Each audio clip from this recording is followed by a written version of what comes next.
By action, girls, start moving around.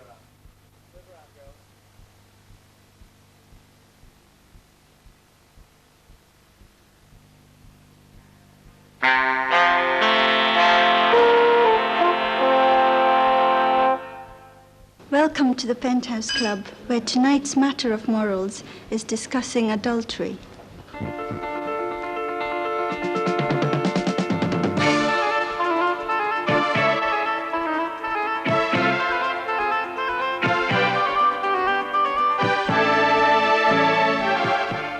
Good evening. Welcome to some of the more pleasurable surroundings in which matter of morals finds itself. Tonight we're looking at, amongst other things, the seventh commandment, you shall not commit adultery. That's a difficult commandment to keep under certain conditions. Speak for yourself. But under what circumstances can adultery be justified? Some people seem able to justify it.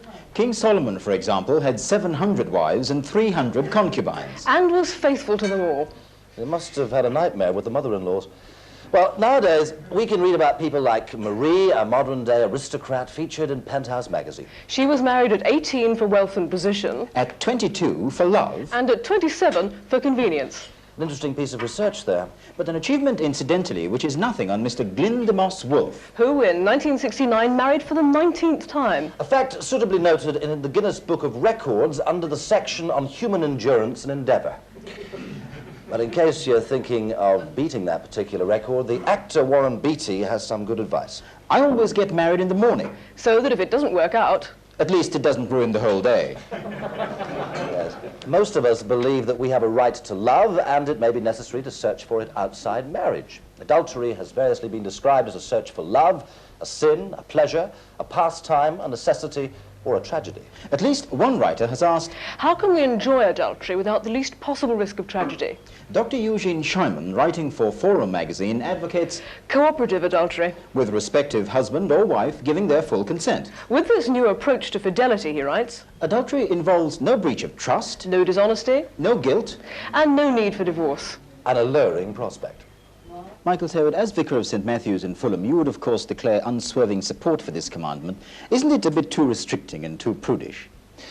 It depends why you think the commandment is there. If you see it simply in order to say, don't do this, well, all right, I can see the point. But as I understand it, the whole Christian position is based on a positive understanding, which you get at the very beginning of the Bible in Genesis.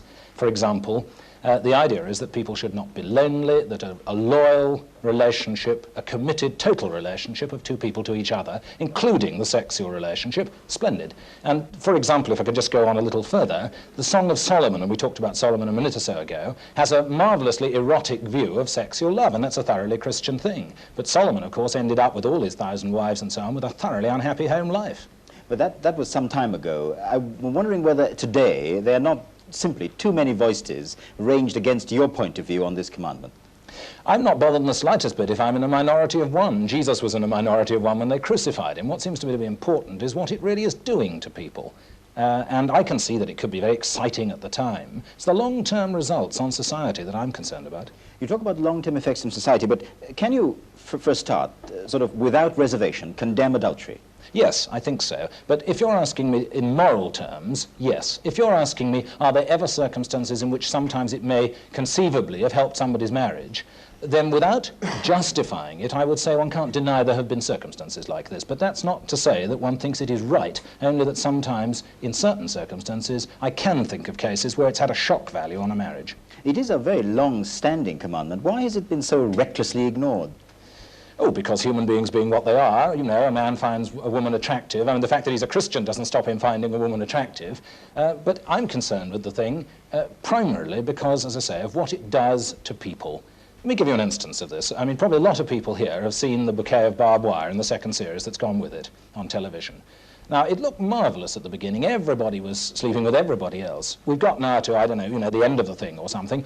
Absolute shambles, misery. It's not the swinging image that everybody thinks. But that's one picture of life which, as you say, is subscribed to by a lot of people. I'm wondering whether, in proclaiming absolute obedience to this commandment, you aren't really talking about an ideal, something very lofty, which is really not attainable at all.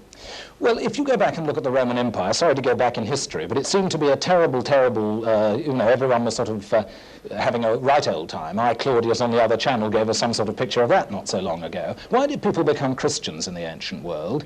Everything was swinging. I think they became Christians because they got sick of disloyalty and distrust. And what Christianity brought to the ancient world, as I think it brings today to people, is not misery, not don't do this, but because there's something better, a great ideal, and some power towards achieving that ideal, then there is the corollary to it, which is that if you do this, you're going to create problems. Would you be terribly disbelieving and disapproving if someone came to you, you were a counsellor, I know, in the church, if someone came to you and said that an adulterous relationship had in fact helped his marriage? Well, I've met people who have said this sort of thing, and I think the difficulty about it is that very few of us have long enough to see it in the long run. See, I can imagine people having a gay old time, sorry you can't use that word now, but you know what I mean, having a gay old time about it in the short term. But I've had people who've come to me after 10 years, what started out looking marvellous, and the really terrible tragedies, both for them and the children and everybody involved. So I might be said to be a bit jaundiced about it because I've had the experience of trying to pick up the bricks. Michael Saywood, thank you. Philip Hodson, you're editor of Forum, the sex education magazine. One of your articles recently was entitled, "Thou wouldst be a darn sight better off committing adultery." Why so? Why so? Because Forum is a forum, and we do publish even unpopular points of view from our own point of view at times. I would not give, as Michael Saywood does on the other side, a blanket approval of those who always commit adultery under all circumstances. But I think that there are occasions when adultery is the right thing to do. What kind of occasion do you have in mind?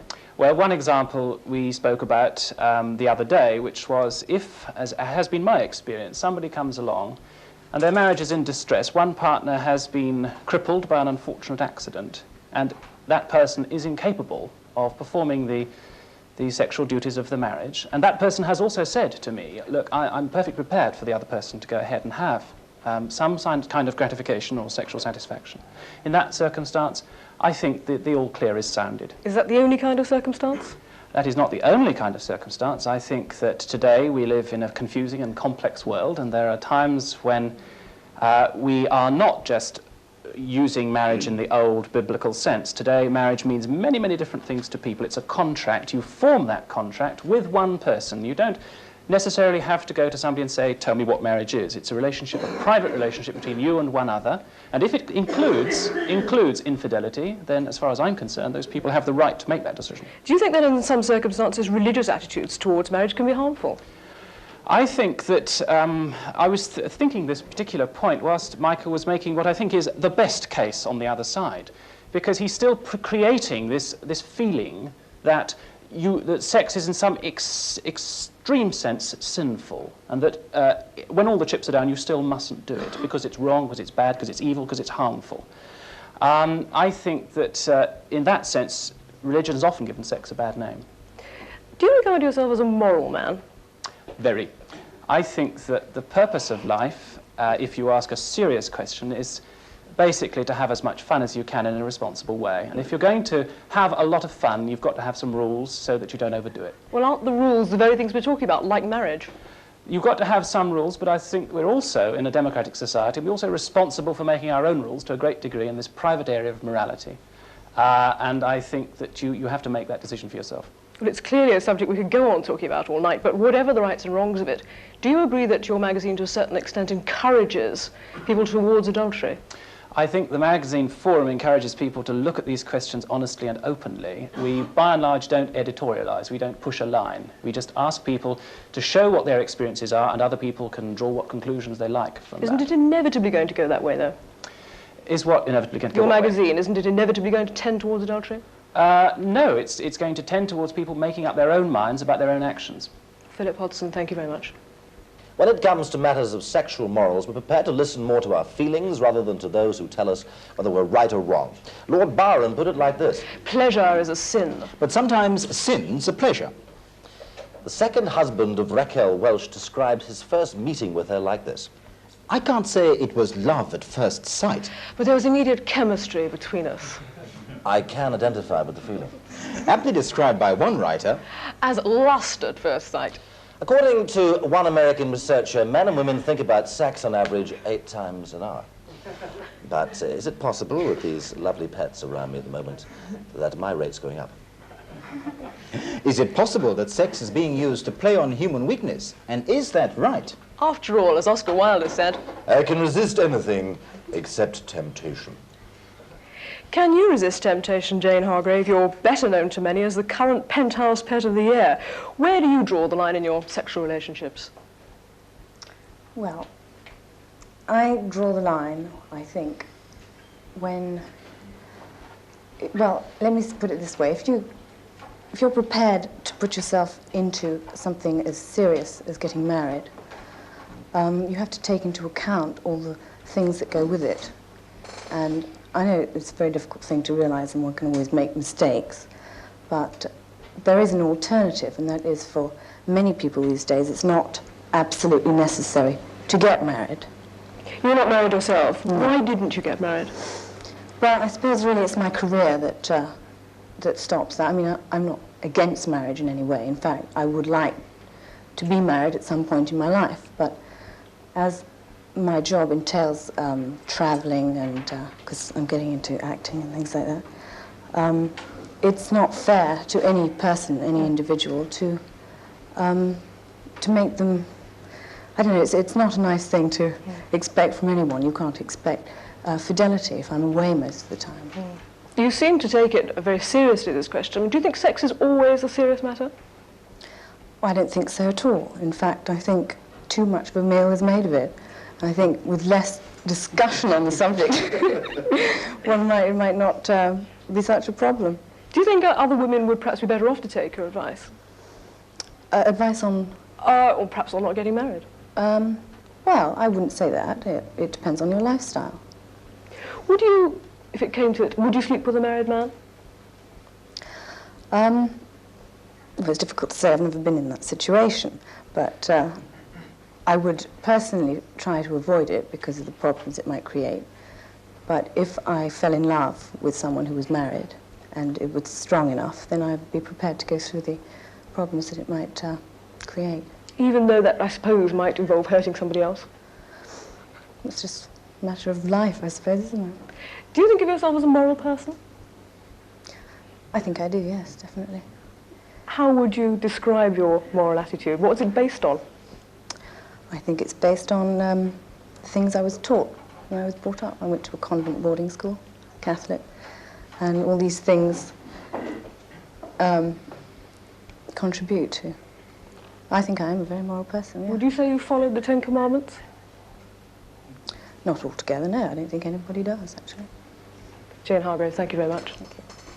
Jenny Guinness, you were born in the United States and you had a very successful career as a model. Very well paid you were. Why did you give it up? I gave it up, I think, thinking very much of what was said about Christians in the early world. I gave it up because, on one hand, I was in a very exciting situation. I loved New York, and I loved modeling, and I loved the people I was with on one level. But on another level, I saw so much distrust and unhappiness, and particularly in the area of relationships. I saw people hurt by two extremes of relationships. One sort, the very casual, egoistic, superficial sort, people just using each other. And on the other hand, very deep relationships. There was one relationship I remember, not extraordinary in any way, but it was very telling, and it really raised a lot of questions in my mind. It was a model and a director who fell in love with each other, and the director loved the model, but he also loved his wife, and he loved his children. And the dilemma was for him to choose. And seeing them in this dilemma, and seeing the agony that it created for them, and seeing on both ends the trouble that it would cause and the hurt it would cause, raised a lot of questions for me. And apart from that practical experience, you also became a committed Christian, did you? Yes, I did. Did you find it impossible to reconcile the two states, Christianity and being a successful model? I didn't, no. I quit modeling at that time, but not because I think modeling is in any way wrong or immoral. Have the sexual values of people changed from the time when you were a model to what it is today, to what they are today? I don't know, because I don't know what's going on today in the modeling world, for example. But do you get the impression it's changed for the worse? Well, I Don't think so. No, I don't think so. I grew up in an extremely liberated society in Southern California where most of my my friends' parents were in their second or third marriages by the time we were in the second or third year of high school. And then I went on to New York where so-called free and swinging relationships were very common.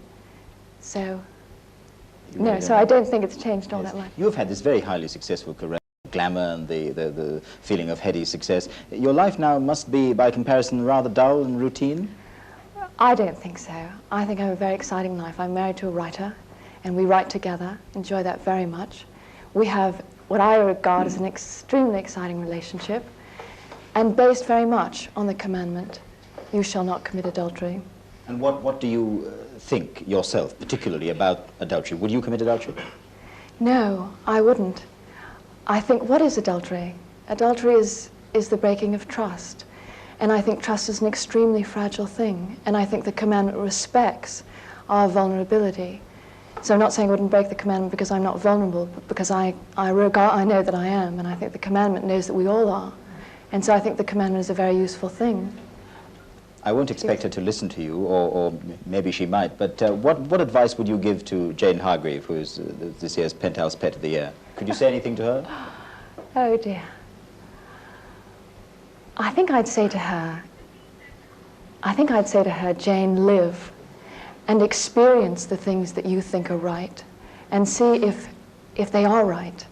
And then at the end, if you feel they aren't, give Christianity a look. Jenny Guinness, thank you very much.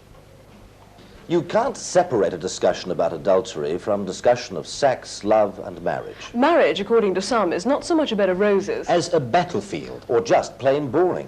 In a survey of 10,000 readers of Woman's Own, half of the wives thought their sex life was below average. 97% thought that men benefited more from the joys of marriage. And as a result of this, a quarter of the women, 3 million if the sample is taken nationally, said they had committed adultery. And if you happen to be a married person and unsatisfied, a magazine in America called Select offers its services to couples engaged in wife swapping. A not altogether unknown practice in England, aptly expressed perhaps in a cartoon from Penthouse magazine. Where's your husband? It's all right, sweetheart, he's with your wife. Reverend Jocelyn Gundry, as a parish priest, are you aware that this sort of thing goes on? Well, if the papers are to be believed, it does go on. And what form does it take? How is it organized? Well, I haven't had personal experience, but I imagine that the couples are invited to a party, and there's a sort of tray put in the hall, I'm told, and they put their keys in, and the husband takes somebody else's key and goes off with the wife, who belongs to that dwelling house. Knowing that this does go on, can you really condemn it without any reservation at all? Can you say that it's bad when, from what you say, it would seem that there is perhaps a certain inevitability about this sort of thing going on? No, I don't think. I condemn it absolutely and completely. And I would say this, that if one is talking about adultery, I think one really has to look at the causes for adultery. And I think when somebody commits adultery, there are two basic reasons. First of all, it may be a cri de coeur, please notice me, please help me, or it may be that the marriage is completely on the rocks and they are therefore committing adultery. And I think this is very important to know. I'm glad you mentioned the question about a marriage being on the rocks, you see, because some people would use that to say that an adulterous relationship might be able to fortify a marriage in some way. Well, I couldn't agree at all with that. I think in the days in which we live, we know so much more about psychology and psychiatry and analysis, and I think that we can help people to find out what marriage is really all about. And 100 years or so ago, I think people would have said that marriage was primarily to have children. And I think today marriage, of course it's to have children, and this is a very important part of marriage, but an equally important part of marriage is to help the partners to grow together in love. The first thing is to come together as an act of faith, and then it's a growing partnership. And I think no longer can the husband think of the wife as the housekeeper and the bearer of his children. No longer can the wife think of the husband as the breadwinner of the family. They've both got to help each other to grow, to become creative, and to become the sort of people that God intended them to be. And can you, on the other hand, point to the practical dangers about an adulterous relationship? What do you mean exactly by that? Well, what are the sort of practical pitfalls for an average family? The practical pitfalls, as a parish priest, every day and every week and every year, I'm coming into contact with people, terrible human tragedy as a result of adulterous relationships. In my own parish, I can cite any amount of cases. A boy whose father has gone off and who for 6 or 7 months has been sobbing himself to sleep night after night after night. A girl whose father has gone off and who is in a very disturbed condition at school, at home, and the father thinks that he's helping her by lavishing tremendous presents upon her, giving her expensive ponies and all the rest of it. But it doesn't work. But it doesn't work. Reverend Justin Gandhi, thank you very much. David Dewey, you're a sociology lecturer and you're at this moment writing a book called The Sociology of Sin. Why do you think that when the word sin comes up, the letters SEX inevitably appear in some people's minds? Well, it's certainly true that people very often when they think of sin, think of sex. This may go back to the early Genesis story, whereby original sin is conceived in rather sexual terms, in that man was tempted by a woman, and the only thing she had to tempt him with, as they were naked at the time, was her sexuality. Now, whether the story is true or not, or whether what I've said is theologically valid or not, is beside the point. The fact is that the legacy of that has come down to us with all kinds of inhibition about sexuality. Why do you think that we look at it so differently over the years? I mean, in Victorian times, it was rude to have a naked piano leg, virtually, and yet today you've got a certain newspaper with a certain pin-up on page 3, and nobody bats an eyelid at it. Well, in Victorian times, it was sufficient to assert the commandment as binding upon all situations. There was no discussion about what kind of acts came under that commandment, and an authoritarian approach was sufficient for people to accept the injunction. Today, people are saying what's the basis of the injunction, and where they find it unsatisfactory are looking for alternative courses of action. Is it not, then, in your view, a street question of right and wrong? Well, I think you can talk about right and wrong in terms of the principle. After one has the principle against adultery, one also has the question of particular acts which may or may not be in breach of that principle. Can you give me an example? Well, I think, if I may, I'd like to say what I understand the principle to be. Because thou shalt not commit adultery was written in a particular historical context. And the question then is, how do people see it as relevant now? And I would like to suggest that its relevance now is where people actually delight in adultery, where they willfully and for pleasure and persistently break trusting relationships. So that seems to me difficult to defend. It's wrong if it's fun. No. It's wrong if people deliberately break contracts they've entered into and delight in so doing. Now, it's quite another matter. It's a different sort of judgment, if you like, as to whether particular sexual encounters are in breach of the principle as I've stated it. And I think enough has been said by other people to indicate that that need not necessarily be true. Are we right to be so serious about the whole thing, to be talking about sin and guilt? Well, I think society has a great deal to answer for in making people feel guilty about their various sexual feelings. Of course, that runs very much wider than adultery.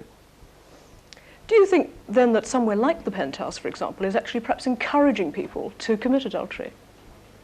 Well, I don't see how one could say that, really. It may be that people that come here do, and quite certainly others that do, don't.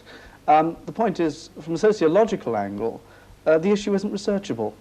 So I'm in no position to make a judgment. If I went out and asked people at the door if they were on their way to commit adultery, they may give me answers that I could codify statistically, but there's a thing that we call response error. One couldn't be sure whether people were telling the truth. David Dewey, thank you very much indeed.